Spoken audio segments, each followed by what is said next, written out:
Okay. Good morning, everyone, and welcome to the committee's 28th meeting in 2020. Could I ask those present in the room, please, to make sure that their mobile phones are on silent? The meeting will be conducted in a hybrid format with some of our members participating remotely. Now, the first item on the agenda is a decision on taking business in private. The committee is asked to consider taking items 4 and 5 in private. This has allowed the committee to discuss its approach to the Scottish Government's forthcoming climate change plan and to discuss the draft correspondence to the Scottish Government on financial scrutiny by the committee. Are members agreed? I don't see that anyone is disagreeing remotely or in the room, therefore I will take it that we're agreed. The second item on the agenda is the European Union Withdrawal Act. We have received consent notifications in relation to 3 UK statutory instruments, as detailed on the agenda. These instruments are being laid by the UK Parliament in relation to the European Union Withdrawal Act. Members will note that 2 of these, which relate to plant health regulations, are Category B, which means that more significant policy issues are involved and where powers to legislate have been transferred. Several issues have been identified in our briefing papers detailing the nature and extent of these provisions. And I wonder if there are any members who have any comments. I have some comments, but I would take the members' comments first. I'm not seeing any comments. My only comment... Oh, sorry. Stuart, I see your hand up. Stuart.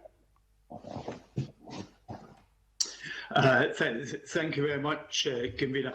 I'm content to support the proposals that are before us, but I think it would be appropriate to simply put on the record that I, and I suspect others, retain some relatively substantial concerns about the operation of phytosanitary certifications between Northern Ireland and GB in particular.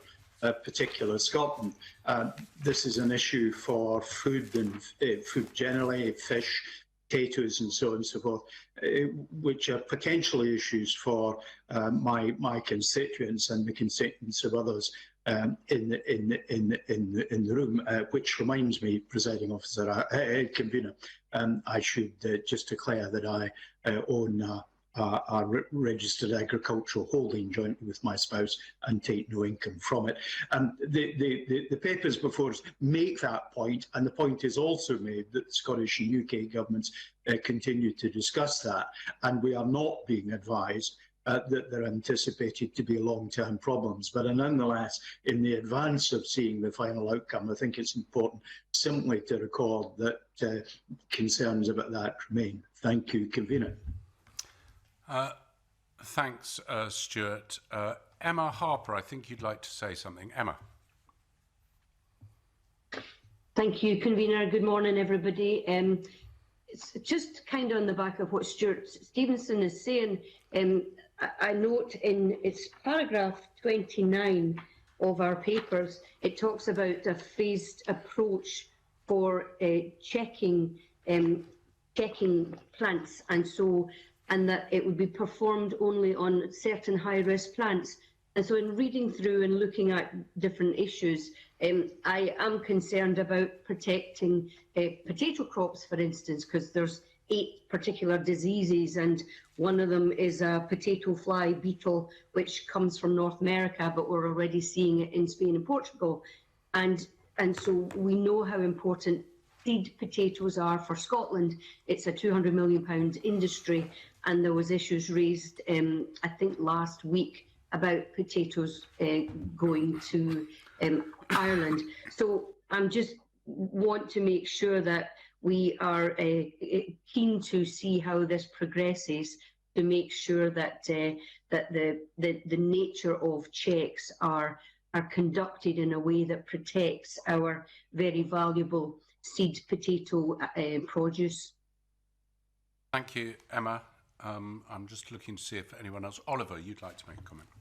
Thank you, Convener. I mean, I'm content to let these pass and to note the comments. I think it's important, though, that we we don't sort of scaremonger on the future. I mean, these are technical regulations, and I think it's important to see how they progress and to ask those questions. But I think to suggest that there's going to be widespread issues as a result is probably taking things a little bit too far for me. Thank you. Stuart, you were shaking your head. Could you not hear that? Oh, right, okay. I think it's a disagreement rather than unable to hear. Does anyone else have any comments? Okay, my only comment is in relation to this, and Stuart, as you made a declaration, I will also declare that I've got an agricultural interest in a family farming partnership in Murray. But my comments relate to the questions that have been raised or suggested in our briefing paper, of which there are 11. I think it would be useful, whilst not objecting to the proposals in the SI, which I think would be wrong, to ask the questions of the government and to submit those as part of this process to the government so we can see the responses, and also to address the issues that have been raised by Stuart and by Emma and by Oliver. Now, can I just check with members, sorry, that you can all hear what's being said? I think there's problems with sound quality. Stuart's saying not. Now, Richard, have you got a problem with sound? Can I just try and I'm going to leave the link open so we can get the sound sorted and see if we can get that better, and then I'll come to you, Richard. I'm going to keep talking just to check. Is the sound getting any better? Does anyone else apart from Stuart have a problem with it? If you could raise your hand if you have a problem with it. So, yeah. My question is, are you content to continue? If you're not content to continue with the quality as it is, then I'm going to suspend the meeting to sort the sound quality out.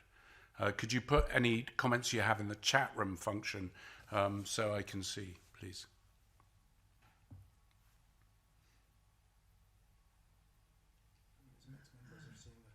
It's not ideal, but no one's saying they can't hear, or it's improved. John's saying it's improved. Okay, I'm not seeing anyone wanting to stop the meeting, so I saw a raised hand from Richard Lyle, which I will come to now, and I'm not sure if Angus, you wanted to raise a question. Richard. Sorry, convener. I didn't intend to come in. I was just to move my hand. Sorry. No, that's all right. I better to call you in and call you in and then cancel you rather than to ignore you. So, Angus, did you want to come in?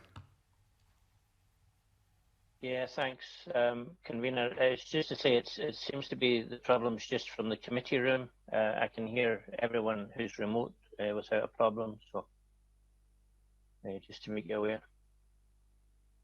Okay. Well, our sound technicians are looking at this and will do what they can, but I suggest that we push on. So my question is, therefore, are we content, therefore, to write to the Scottish Government to confirm we are content for the consent for the UK SI, and do we want to highlight the points that I've mentioned earlier? Emma, yeah. Emma Harper. Stuart's saying yes. Emma. Thanks, convener, again. Because I didn't hear what colleague Oliver Mundell said, but I did pick up the word scaremongering, and so I'm not really sure what he actually said, but I think this is really, really a serious issue when we're looking at the phytosanitary, the safety of our production supply chain. So I am content to agree with the proposals. I just think that we really do need to be aware of the phytosanitary measures that are hugely important for our Scottish producers. I'm going to bring Oliver back in just to clarify what he said and to give you some certainty, Emma. Yeah, I don't deny, convener, that these are serious and important issues. I just think it's wrong to suggest that there's somehow going to be a major problem, and I think it's right to ask the questions and to seek those guarantees. But I don't think we should be causing unnecessary concern by suggesting that there isn't necessarily going to be a problem. Okay, so Emma, I hope that clarifies that my understanding is looking around the room, and also that we write consenting to this, but also at the same time ask the questions that have been raised by the committee and also the questions that have been raised by the clerks.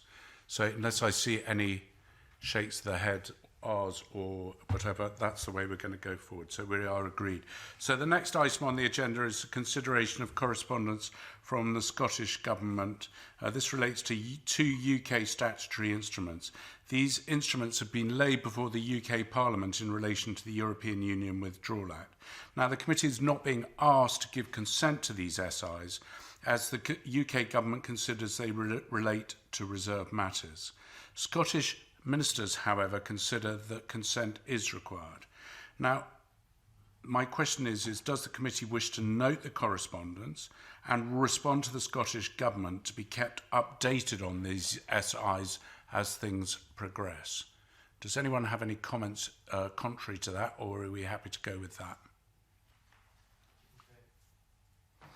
Okay, it appears that we consent. Stuart, I'm assuming that wave was a consent, or is that part of another conversation? Okay, I'll take it as consent. Thank you very much for that. Therefore, that is what we'll do, and we are now going to go into private session.